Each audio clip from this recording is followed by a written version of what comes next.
Hello friends and welcome to आप सभी का अपना प्यारा सा चैनल स्टडी क्लब। तो आज हम लोग शुरू करने वाले हैं क्लास 10 सीबीएसई ज्योग्राफी के first chapter resources and development को। तो सबसे पहले हम थोड़ी सी बात ज्योग्राफी के बारे में कर लेते हैं। ज्योग्राफी जो है वो आपका बहुत ही इजी सब्जेक्ट है, बट हमारे पास इसे पढ़ने का सही टेक्निक नहीं होता है, जिस वजह से ये हमें बहुत ही मुश्किल लगता है। मुश्किल इसलिए लगता है क्योंकि बाकी सब्जेक्ट्स के मुकाबले इसमें अंडरस्टैंडिंग वाला पार्ट भी है और साथ में याद करने वाला पार्ट भी इंक्लूडेड है।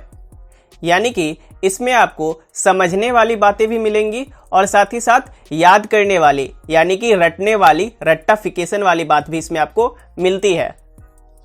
तो समझने वाले बात में तो हमें ज़्यादा प्रॉब्लम नहीं होता है, वो हमें ईजिली समझ में आ जाता है। बट जो याद करने वाला पार्ट है, जो रट्टाफिकेशन वाला पार्ट है, उसमें हमें बहुत ही ज़्यादा प्रॉब्लम होता है। बट सही टेक्निक से हम उसे भी याद रख सकते हैं।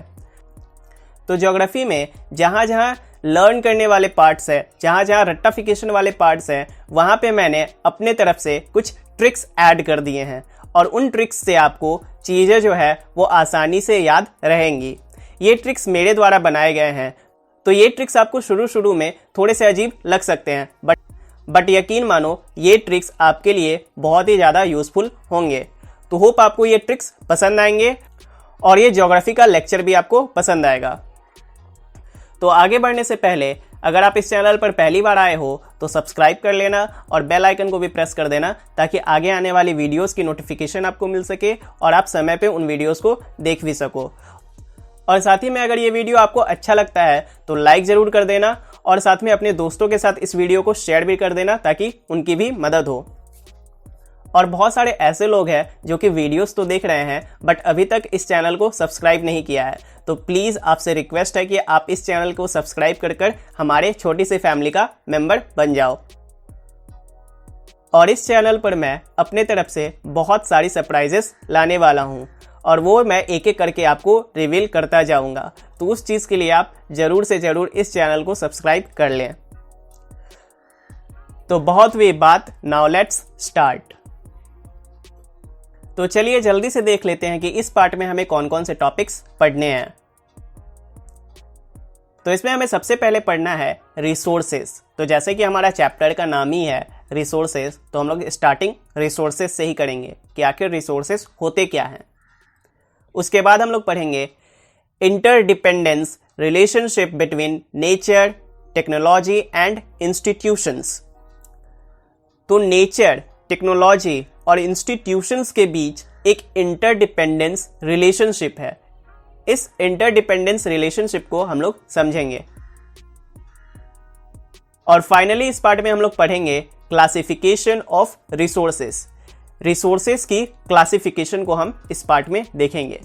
तो आज हम लोग इतनी चीज़ों को पढ़ेंगे और बाकी की चीज़ हम लोग आगे के पार्ट्स में कवर करेंगे। तो चलिए चलते हैं हम लोग अपने पहले टॉपिक की तरफ। तो हमारा टॉपिक आता है रिसोर्सेस। तो सबसे पहले हम लोग रिसोर्स की डेफिनेशन देखते हैं। Resource, everything available in our environment which can be used to satisfy our needs, as well as it is technologically accessible, economically feasible and culturally acceptable, can be termed as resource। तो देखो, हमारे environment में present हर वो चीज़ जो हमारे needs को satisfy कर सके और साथ ही साथ वो टेक्नोलॉजिकली एक्सेसिबल हो, इकोनॉमिकली फीजिबल हो और कल्चरली एक्सेप्टेबल हो, उसे हम लोग रिसोर्स कहते हैं। अब इन तीनों टर्म्स का मतलब मैं आपको समझाता हूँ। टेक्नोलॉजिकली एक्सेसिबल का मतलब है कि जो भी हमारा रिसोर्स है वो हमारे पास जो प्रेजेंट टेक्नोलॉजी है उससे हम उसे एक्सेस कर सके। इकोनॉमिकली फीजिबल, तो जो भी हमारा रिसोर्स है वो आर्थिक रूप से संभव होना चाहिए। आप देखो, किसी भी रिसोर्स को हमें एक्सट्रैक्ट करना पड़ता है नेचर से और उस एक्सट्रैक्शन का कुछ कॉस्ट आता है। तो जो वो कॉस्ट ऑफ एक्सट्रैक्शन है वो कम होना चाहिए किसी भी रिसोर्स का, और साथ ही साथ वो रिसोर्स जो है वो कल्चरली एक्सेप्टेबल भी होना चाहिए, यानी कि जो भी हमारा सोसाइटी है वो उस रिसोर्स को एक्सेप्ट भी करे, ऐसा होना चाहिए। ये नहीं कि कोई भी ऐसा चीज़ ले आया जो कि हमारे सोसाइटी के अकॉर्डिंग, जो कि हमारा जो प्रेजेंट कल्चर है उसके अकॉर्डिंग वो सही नहीं है, तो ऐसे चीज़ को हम लोग रिसोर्स नहीं कहते हैं। होप आपको ये समझ में आ गया होगा। मैं फिर से समझाता हूँ, हर एक वो चीज़ जो कि हमारे इन्वायरमेंट में प्रेजेंट है और वो हमारे नीड्स को फुलफिल करता है, वो हमारे नीड्स को सेटिस्फाई करता है और साथ ही साथ वो टेक्नोलॉजिकली एक्सेसिबल हो, यानी कि वो हमारे पास जो प्रेजेंट टेक्नोलॉजी है उससे हम उसे एक्सेस कर पाए और इकोनॉमिकली फीजिबल हो, यानी कि आर्थिक रूप से हम उस रिसोर्स को नेचर से एक्सट्रैक्ट भी सके और साथ ही साथ कल्चरली एक्सेप्टेबल हो, यानी कि जो हमारा कल्चर है, प्रेजेंट कल्चर है, उसके अकॉर्डिंग हमारा वो रिसोर्स हो। तो नेचर में प्रेजेंट जिन जिन चीज़ों में ये सारे फीचर्स पाए जाते हैं उन्हें हम लोग रिसोर्स कह सकते हैं। और एग्जाम्पल के तौर पे आपको पिक्चर्स दिख रहे हैं। वाटर हमारा रिसोर्स है, फॉरेस्ट हमारा रिसोर्स है, वाइल्ड लाइफ हमारा रिसोर्स है, कोल, पेट्रोलियम, ये सब हमारा रिसोर्स है। और भी बहुत सारे रिसोर्सेज है जो कि अभी आपको देखने को मिलेंगे। Interdependence relationship between nature, technology and institutions। तो नेचर, टेक्नोलॉजी और इंस्टीट्यूशंस के बीच में एक इंटरडिपेंडेंस रिलेशनशिप है। अब ये इंस्टीट्यूशंस क्या है वो अभी आपको समझ में आएगा। Human beings interact with nature through technology and create institution to accelerate their economic development। देखो, ह्यूमन बींग्स को क्या चाहिए, उन्हें चाहिए रिसोर्स, और रिसोर्स के लिए ह्यूमन बींग क्या करते हैं, नेचर से इंटरैक्ट करते हैं थ्रू टेक्नोलॉजी। किसके थ्रू, टेक्नोलॉजी के थ्रू। और उसके बाद इंस्टीट्यूशंस क्रिएट करते हैं। ह्यूमन बींग्स ने नेचर के साथ इंटरैक्ट किया, उन्होंने वहां से रिसोर्स निकाला with the help of technology. अब वो इंस्टीट्यूशंस बनाते हैं और उन इंस्टीट्यूशंस के थ्रू जो भी उन्होंने रिसोर्स निकाला है नेचर से, उनको रेगुलेट करते हैं। उनका यूज़ कैसे होगा, कहाँ कहाँ पे होगा, किस तरह से उनको इकोनॉमिक डेवलपमेंट के लिए यूज़ किया जाएगा, उन रिसोर्स को, इन चीज़ों को वो इंस्टीट्यूशंस बनाकर रेगुलेट करते हैं। और वो ये सब चीज़ करते क्यों हैं, तो to accelerate their economic development. Economic development को गति देने के लिए, एक्सलरेट करने के लिए लोग ऐसा करते हैं। मैं फिर से आपको समझाता हूँ। नेचर, टेक्नोलॉजी और इंस्टीट्यूशंस के बीच एक रिलेशनशिप है, इंटरडिपेंडेंस रिलेशनशिप है, जिसमें ह्यूमन बींग्स जो है वो नेचर से इंटरैक्ट करते हैं। किस चीज़ के लिए, रिसोर्स को एक्सट्रैक्ट करने के लिए, with the help of technology, through technology and create institutions. उन्होंने रिसोर्सेस तो निकाल लिया नेचर से, अब वो उन रिसोर्सेस को रेगुलेट करने के लिए इंस्टीट्यूशंस बनाते हैं और फिर उन रिसोर्सेस को रेगुलेट करते हैं to accelerate their economic development. जो भी इकोनॉमिक डेवलपमेंट है उसको गति देने के लिए। राइट साइड में आपको एक पिक्चर दिख रहा होगा, इस चीज़ को आप पिक्चर के थ्रू भी समझ सकते हो, तो वो पिक्चर आपके लिए काफ़ी ज़्यादा इंपॉर्टेंट है। तो अब हमारे पास आता है क्लासिफिकेशन ऑफ रिसोर्सेस। इसमें हम लोग देखेंगे कि रिसोर्सेस को किस किस बेसिस पे क्लासिफाई किया गया है। तो इसमें हमारे पास सबसे पहले आता है on the basis of origin. Origin के बेसिस पे रिसोर्सेस को किस तरह से क्लासिफाई किया गया है, चलिए देखते हैं। तो ऑरिजिन के बेसिस पे हमारे पास सबसे पहला आता है बायोटिक और सेकंड आता है अबायोटिक। यहाँ पे मैं सिर्फ आपको टाइप्स बता रहा हूँ, इन सारे टाइप्स को हम लोग डिटेल में अगले लेक्चर में पढ़ने वाले हैं। तो ऑरिजिन में हमारा बायोटिक और अबायोटिक आता है। बायोटिक में हमारा जितने भी लिविंग बींग्स होते हैं, जैसे कि एनिमल्स हो गए, प्लांट्स हो गए, ये सब हमारे पास बायोटिक में आते हैं। और अबायोटिक में हमारे पास सन हो जाता है, विंड हो जाता है, रेन हो जाता है, ये सब अबायोटिक में आता है। तो यहाँ पे इस चीज़ को याद करने के लिए मैंने एक ट्रिक बना दिया है। जैसे ऑरिजिन में बायोटिक और अबायोटिक आता है, इसके लिए आपके पास ट्रिक है ऑर्बिया। जैसे कि ऑर्बिट होता है तो ऑर्बिट से आप ऑर्बिया याद रख सकते हो। अब देखो, बायोटिक अबायोटिक तो याद रहता है सबको, बट बायोटिक अबायोटिक ऑरिजिन के अंदर में आता है, ये हम लोग भूल जाते हैं। तो तो इस चीज़ को याद रखने के लिए ही ये ट्रिक है आपके पास। ऑर्बिया, ऑर्बिया से आपको ये याद रहेगा कि ऑरिजिन के अंदर में आता है बायोटिक और अबायोटिक। तो होप आपको ये ट्रिक अच्छा लगा होगा। तो ऑरिजिन में बायोटिक अबायोटिक आता है, इतना याद रखने से ज़्यादा अच्छा है कि आप बस एक वर्ड याद रखो ऑर्बिया, और इससे आपका काम आसान हो जाएगा। सेकेंड आता है हमारे पास एग्जॉस्टिबिलिटी। तो पहले हम लोगों ने ऑरिजिन के बेसिस पे देखा, अब हम लोग एग्जॉस्टिबिलिटी के बेसिस पे देखने वाले हैं। तो इसमें हमारे पास आता है रिन्यूएबल एंड नॉन रिन्यूएबल। तो रिन्यूएबल में हमारे पास आता है वाटर, फॉरेस्ट, वाइल्ड लाइफ, ये सब रिन्यूएबल में आते हैं। और नॉन रिन्यूएबल में आता है कोल, पेट्रोलियम और भी बहुत कुछ। और इसको याद करने का ट्रिक है आपके पास एक्सरे। एक्सरे तो आप लोगों को पता ही होगा, तो उसी से आप एक्सरे याद रख सकते हो। EX से आपका हो जाएगा एग्जॉस्टिबिलिटी और RE से आपका हो जाएगा रिन्यूएबल। और इतना याद रहेगा तो आपको तो पता ही होगा कि रिन्यूएबल के बाद नॉन रिन्यूएबल भी होता है। तो एग्जॉस्टिबिलिटी में रिन्यूएबल नॉन रिन्यूएबल आता है, इतना याद रखने से बेहतर है कि आप बस ये एक वर्ड याद रखो एक्सरे। इससे आपको याद रहेगा कि एग्जॉस्टिबिलिटी के अंदर रिन्यूएबल आता है, और जब आपको इतना याद रहेगा तो इसी के अंदर नॉन रिन्यूएबल भी आता है, वो आपको याद ही रहेगा।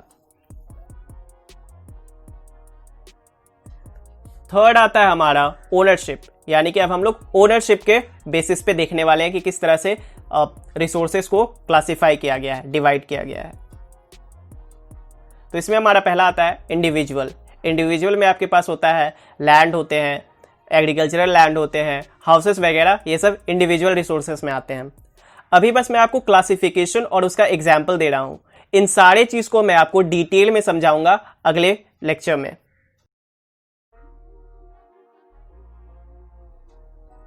उसके बाद इसमें हमारा सेकंड आता है कम्युनिटी।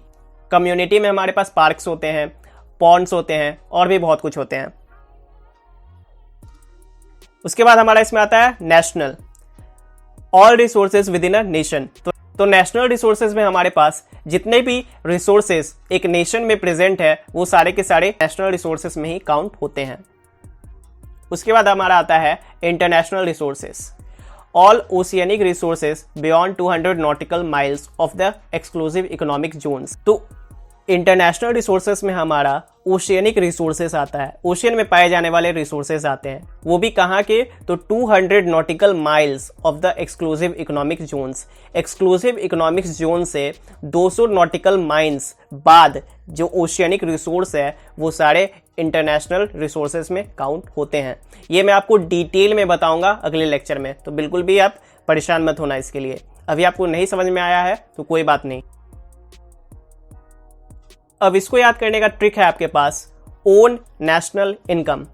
थोड़ा सा अजीब लग सकता है आपको, बट आप यकीन मानो ओनरशिप में इंडिविजुअल, कम्युनिटी, नेशनल, इंटरनेशनल आता है। इतना याद करने से बेहतर है आपके लिए कि आप बस ये ओन नेशनल इनकम याद रखो। इससे आपको याद रहेगा कि ओनरशिप के अंदर नेशनल, इंडिविजुअल, कम्युनिटी और इंटरनेशनल रिसोर्सेस आते हैं। ओन से आपको याद रहेगा ओनरशिप, नेशनल से आपको याद रहेगा नेशनल रिसोर्स, और नेशनल याद रहेगा तो नेशनल के बाद इंटरनेशनल भी आता है इसी में, ये भी आपको याद रहेगा ही। इन यानी कि IN से आपको याद रहेगा इंडिविजुअल, COM से आपको याद रहेगा कम्युनिटी। उसके बाद फाइनली हमारे पास आता है status of development. Status of development के बेसिस पे भी रिसोर्सेज को क्लासिफाई किया गया है। इसमें हमारे पास पहला आता है पोटेंशियल। पोटेंशियल में आपके पास विंड एनर्जी आता है, सोलर एनर्जी आता है।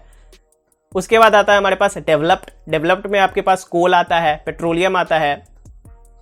उसके बाद आता है स्टॉक। स्टॉक में आपका वाटर। वाटर में भी जो हाइड्रोजन और ऑक्सीजन है, वो आप सभी को पता होगा कि वाटर किस चीज से बना हुआ है। वाटर हमारा ऑक्सीजन और हाइड्रोजन से मिलकर बना हुआ है, तो वाटर हमारा स्टॉक में काउंट होता है। अब ये कैसे होता है वो मैं आपको बताऊंगा अगले लेक्चर में। और फाइनली इसमें आता है हमारा रिजर्व्स। रिजर्व्स में हमारे पास रिवर वाटर होते हैं। और इसको याद करने का ट्रिक है आपके पास सोडा डेस्पोर। ये थोड़ा सा स्पेनिश नाम लग रहा है, बट अगेन ये बहुत ही ईजी है अगर आप इसको थोड़ा सा ध्यान देकर याद रख लेते हो तो। स्टेटस ऑफ डेवलपमेंट के अंदर में पोटेंशियल, डेवलप्ड, स्टॉक, रिजर्व्स आता है। इतना याद रखने से बेहतर है कि आप बस ये सोडा डेस्पोर याद रख लो।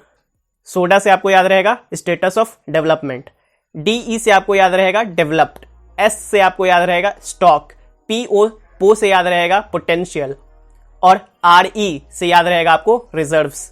तो सोडा डैशबोर्ड, आपको बस यही याद रखना है और इससे आपको स्टेटस ऑफ डेवलपमेंट में इतने सारे रिसोर्सेज आते हैं वो याद रहेगा। तो रिसोर्सेज को एक और तरीके से क्लासिफाई किया गया है और वो तरीका आपके सामने दिख रहा होगा आपको। तो इस क्लासिफिकेशन को भी आप देख लेना और इसको भी दिमाग में रखने की कोशिश करना। और अभी मैं आपको एक क्लासिफिकेशन ट्रिक दे रहा हूं जो हमने पिछला क्लासिफिकेशन पढ़ा। अभी जो हमने पिछला क्लासिफिकेशन देखा, classification on the basis of origin, exhaustibility, ownership and status of development, तो कई लोगों को वो भी याद नहीं रहता है कि क्लासिफिकेशन किन किन बेसिस पे किया गया है। तो यहाँ पे मैंने आपके लिए ये भी ट्रिक दे दिया है कि आप उन बेसिस को भी याद रख सके। तो यहाँ पे आपके पास ट्रिक है सो एग्जॉस्टेड। हम लोग जब बहुत ज़्यादा पढ़ लेते हैं तो हम लोग थक जाते हैं और हमारे मुंह से निकलता है सो एग्जॉस्टेड, हम लोग तो बहुत थक गए। तो इसी से आप याद रख सकते हो सो एग्जॉस्टेड। अब देखो सो एग्जॉस्टेड में है एस से आपको याद रहेगा स्टेटस ऑफ डेवलपमेंट, ओ से आपको याद रहेगा ऑरिजिन, और एक और ओ से आपको याद रहेगा ओनरशिप, और एग्जॉस्टेड से याद रहेगा एग्जॉस्टिबिलिटी। तो ये मैंने आपको बेसिस को भी याद करने का ट्रिक दे दिया है।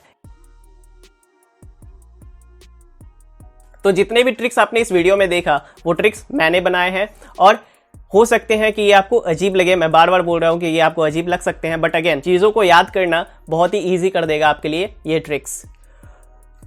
और आप कुछ अपने से ट्रिक्स बना सकते हो तो वो बनाकर आप कमेंट बॉक्स में जरूर बता देना। अगर वो ट्रिक्स अच्छा हुआ तो मैं उसे पिन कमेंट में पिन कर दूंगा ताकि बाकी लोग भी उसे देख सके। तो आज के लिए इतना ही।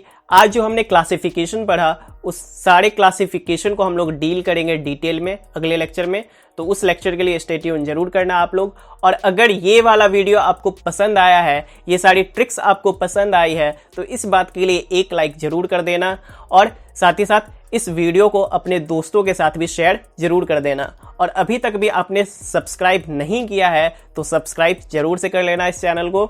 और अभी आपके लिए बहुत सारे सरप्राइजेस आने वाले हैं और उन सरप्राइजेस को मैं एक एक करके आपको रिवील करने वाला हूं। So thank you guys, thank you so much for watching the whole video. मिलते हैं हम लोग अगले वीडियो में, तब तक के लिए पढ़ाई करते रहो। All the very best.